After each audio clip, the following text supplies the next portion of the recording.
असं आवाहन करतो की सर्वांनी टाळ्या वाजवून त्यांचं स्वागत केलं.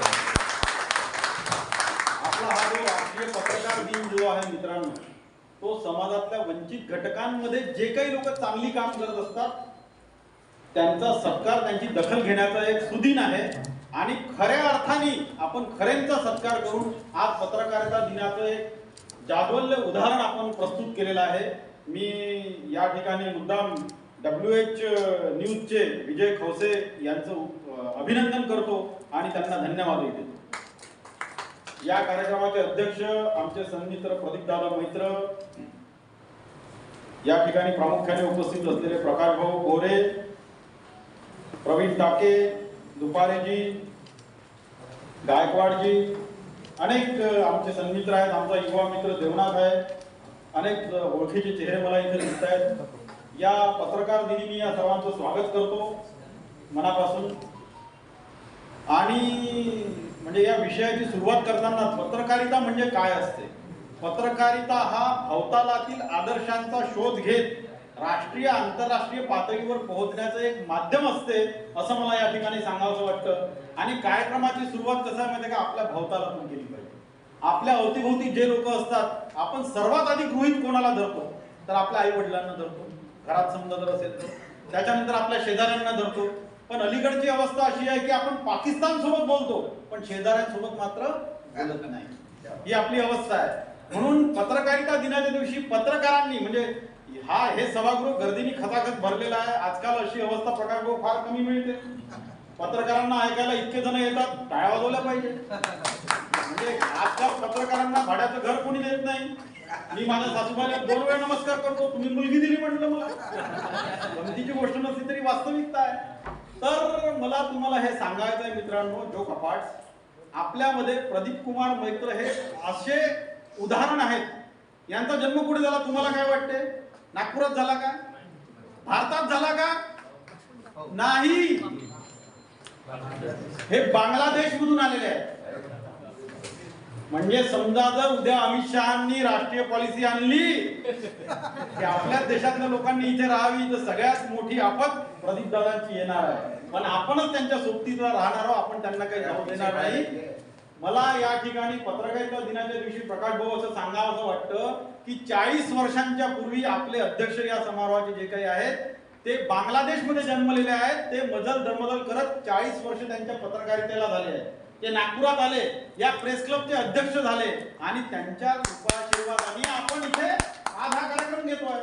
त्याच्यामुळे भीमरावजी तुम्हाला विशेषत्वाने सांगतो की तुम्ही तळागाळात पोहोचत असता. तळागाळात आता दादांना तुम्ही पोहोचवलं पाहिजे. कारण दादाचे फॅक्ट्स अँड फिगर्स ज्याला आपण म्हणतो ते अनेकांना माहिती नाही.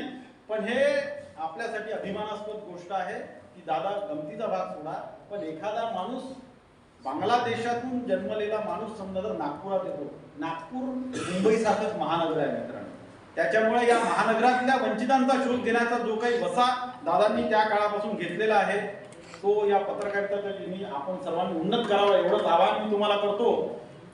एक 2-3 महत्वाच्या गोष्टी मला या पत्रकारिता दिनाच्या दिवशी सांगायच्या आहेत. मुळात कसं आहे माहिती आहे का की एक गोष्ट आपण लक्षात घेतली पाहिजे की अलीकडचं जे काही युग आहे, म्हणजे आता दुपारेजींनी असेल किंवा आधीच्याही वक्त्यांनी आपल्याला सांगितलं आहे की पुढे मोबाईल असेल किंवा एकंदरीतच पत्रकारितेची दिशा आणि दशा कशी बदलणार आहे. एक मोठा ब्रह्मराक्षस ज्याला आपण म्हणतो ना, तो पत्रकारिते पुढे किंवा संपूर्ण जगापुढे येऊन ठेवलेला आहे.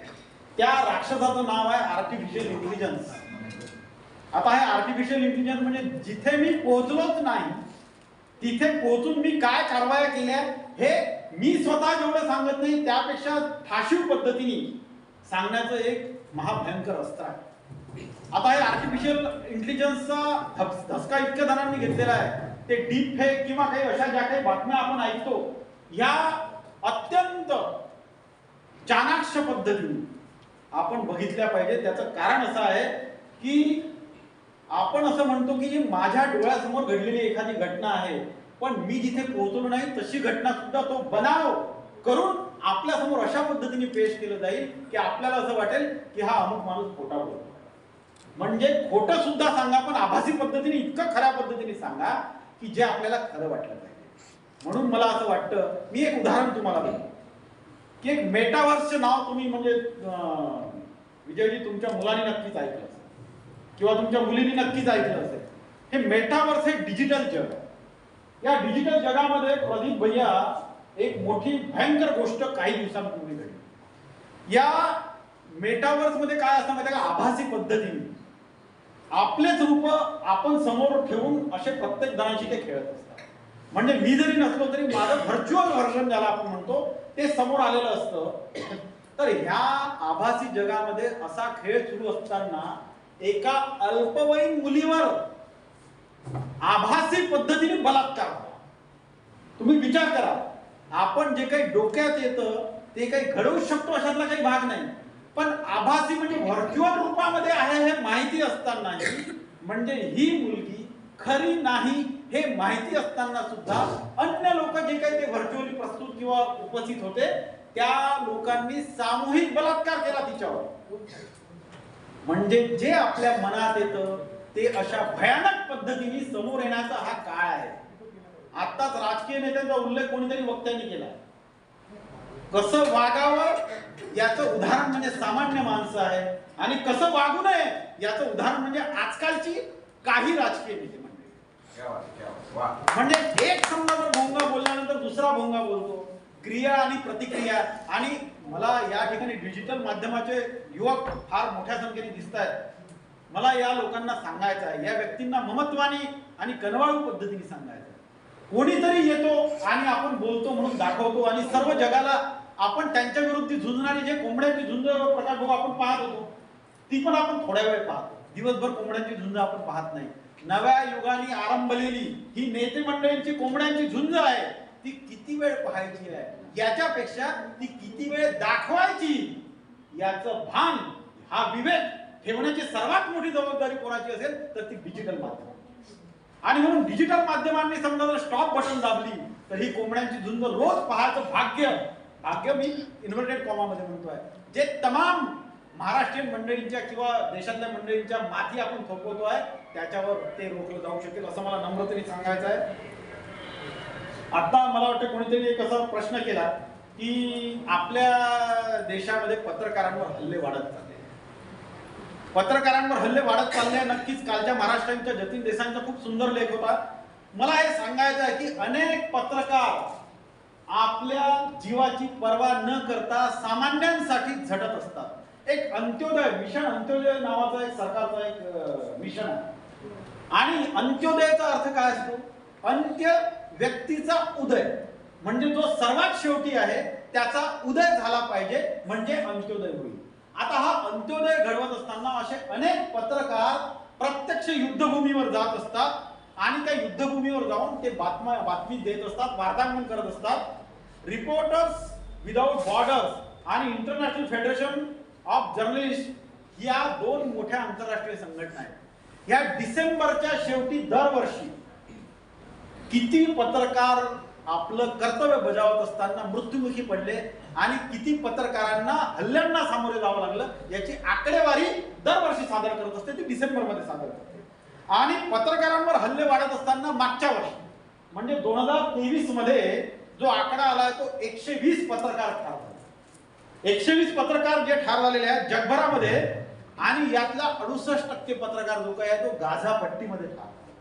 म्हणजे युद्ध सामान्य माणसावर आक्रमण करतच, याच्याबद्दल काही वाद नाही, पण त्याचं भयावह रूप समजा जर प्रत्यक्ष जो कोणी झेलत असेल, ज्याच्यावर थेट आक्रमण होत असेल असा घटक म्हणजे आपला पत्रकार बांधव. आणि आपले 120 बांधव समजा जर मागच्या वर्षी मृत्युमुखी पडले असेल तर त्याच्या झळा पुढच्या वर्षात, त्याच्या पुढच्या वर्षात आपल्यापर्यंत पोहोचणार आणि त्या पोहोचू नये असा संकल्प आपण पत्रकार दिनी केला पाहिजे. आता मी तुम्हाला सांगतो, तुम्हाला असं वाटेल की आपल्यापर्यंत कसं काय पोहोचणार, तर रत्नागिरीच्या मध्ये तुम्हाला माहिती आहे की एक शशिकांत वारसे नावाचा एक पत्रकार होता. त्यांनी रिफायनरीच्या विरोधात बातमी लावली. कोल्हापूरच्या जवळचं गाव आहे. त्यांनी रिफायनरीच्या विरोधात बातमी लावली म्हणून त्याची हत्या झाली. म्हणजे महाराष्ट्रातला एक पत्रकार मागच्या वर्षी ठार झालेला आहे.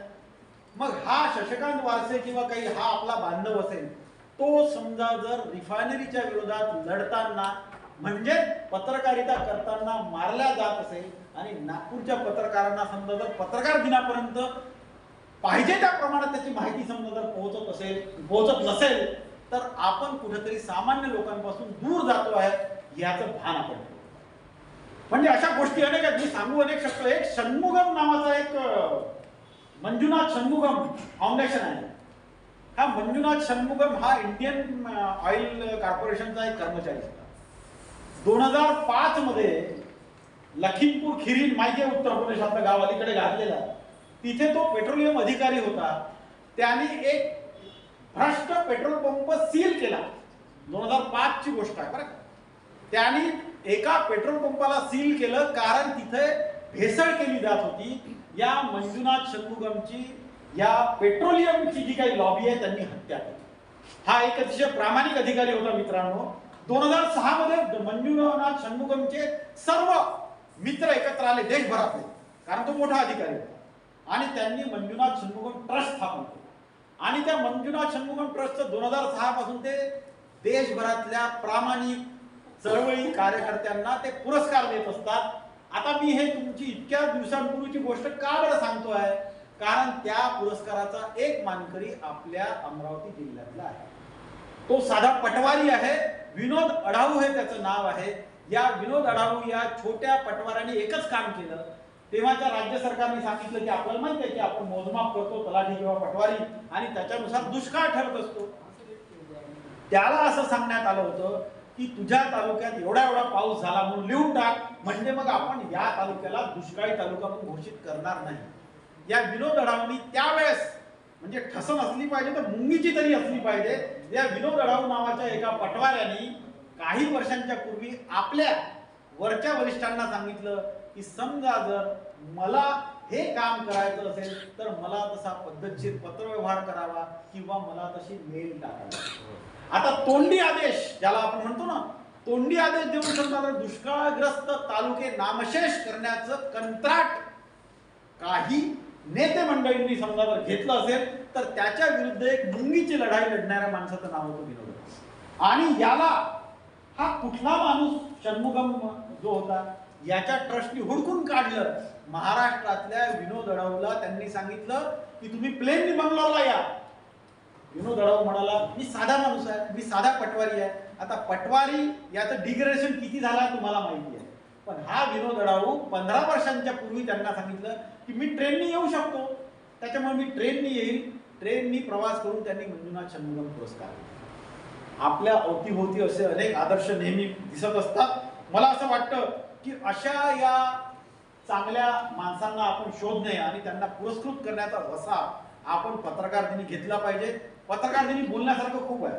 आपण अलीकडे बघतो आहे साधारणतः की अशा अनेक बातम्या असतात की ज्या प्लांट केल्या जातात. अशा अनेक गोष्टी असतात की ज्या दृश्य स्वरूपात आपल्याला भासवल्या जातात. तुम्हाला माहिती आहे का, प्रकाश भाऊंनी आता त्यांचा किस्सा सांगितला गॅलरीतून ओरडण्याचा. तुम्ही गुलाबराव आपले अकोल्याचे कोण, गुलाबराव गावंडेंचं नाव ऐकलंय. हे गुलाबराव गावंडे आपल्या वैदर्भीय शेतकऱ्यांच्या व्यथा लक्षात याव्या म्हणून अकोल्यावरून नागपूरला सायकलनी आले होते. सिंगल कॉलम बातम्या झाल्या नागपूरच्या, सिंगल कॉलम डबल कॉलम बातम्या फार तर. या माणसाला असं वाटलं, तो राजकीय पक्ष त्याचा कुठलाही असो, पण त्याला असं वाटलं होतं की आपली सायकल यात्रा साधारणतः राजकीय नेत्यांपर्यंत पोहोचू शकते. पण तो फ्रस्ट्रेट झाला. आणि मग नंतर एकदा विधिमंडळात याच गुलाबराव गावंडेंनी केरोसिन अंगावर ओतून घेतलं. 8 कॉलम बातम्या झाल्या. आगडबी लागली की नाही ही गोष्ट वेगळी, पण ज्या अशा गुलाबराव गावंडे सारख्या एखाद्या लोकप्रतिनिधीला आधी सायकल यात्रा काढूनही समजा जर आपले पत्रकार, आपले राजकीय नेते किंवा आपलं समाज मन आपल्याकडे लक्ष देत नाही असं वाटत असताना, नंतर समजा जर अंगावर पेट्रोल ओतून घ्यायची समजा जर वेळ त्याच्यावर येते, तर याचा अर्थ फक्त राजकीय नेते किंवा फक्त पत्रकार नाही, तर हा समाज सुद्धा बथड झाला, गेंड्याच्या कातडी साकार झाला. आणि म्हणून तुमची गॅलरीतून ओरडण्याच्या कृतीचं मी समर्थन करणार नाही प्रकाश भाऊ, विनम्रतेने सांगतो. पण प्रकाश भाऊंना अनेक वर्ष पत्रकारिता केल्यानंतर गॅलरीतून ओरडावंसं का बरं वाटलं? कारण त्यांनी अनेक वर्ष लिहून लिहून जो काही कित्ता गिरवला होता तो सायकल यात्रेसारखाच होता. तो मानला नाही. त्याच पद्धतीतून आपले बच्चू कडू निर्माण होतात. त्यांनी अनेकदा आंदोलन करून पाहिले, पण ते होत नाही म्हणून मग ते कधी टाकीवर चढले, कधी पाण्यात उतरले. म्हणजे असे दृश्य स्वरूप आपल्याला दाखवावंसं का बरं वाटत आहे? कारण आपला भोवताल जो काही आहे तो बत्थड म्हणत चाललेला आहे. या बत्थड समाजाला वठणीवर आणायचं असेल तर दिल कहता है कि आपने जो शोर मचाया वो अच्छा था, लेकिन दिमाग कहता है कि ये बदतर था, ये ना अच्छा नहीं था, क्योंकि हम तो कलम वाले आदमी, हमने कलम नहीं छोड़नी चाहिए. आणि तरी पण तुमच्या हेतू तुमचा जो काही होता तो प्रामाणिक होता. तो कदाचित त्याचा व्यक्त होण्याचा अंदाज त्याच्यावर वादविवाद होऊ शकेल, पण तुमच्या हेतूविषयी शंका आहे. आपला समाज बदलला पाहिजे याच्यासाठी प्रयत्न प्रकाश भाऊंनी केले होते. आपणही आपल्या पद्धतीने हे प्रयत्न करत राहू असा वसा या ठिकाणी घेऊ. आणि विजय खवसे यांचं अभिनंदन मी याच्यासाठी करतो की या समाजात एकमेकाला पाण्यात ढकलणारे खूप आहे, पाण्यात पाहणारे खूप आहे. तुम्ही पाण्यात पडलेल्याला वाचवणाऱ्या जगदीश खरेंचा सत्कार केला. म्हणून तुम्ही एकमेकांना पाण्यात पाहण्याचं जग सर्वत्र वाढत असताना तुम्ही पाण्यात पडलेल्यांना वाचवणाऱ्यांचा खरा खुरा सत्कार केलेला आहे. म्हणून या ठिकाणी WH TV किंवा मीडिया जे काही आहे तुमच्या परिवाराचं मी तुमचं अभिनंदन करतो. तुम्ही इथं बोलवलं त्याच्याबद्दल धन्यवाद.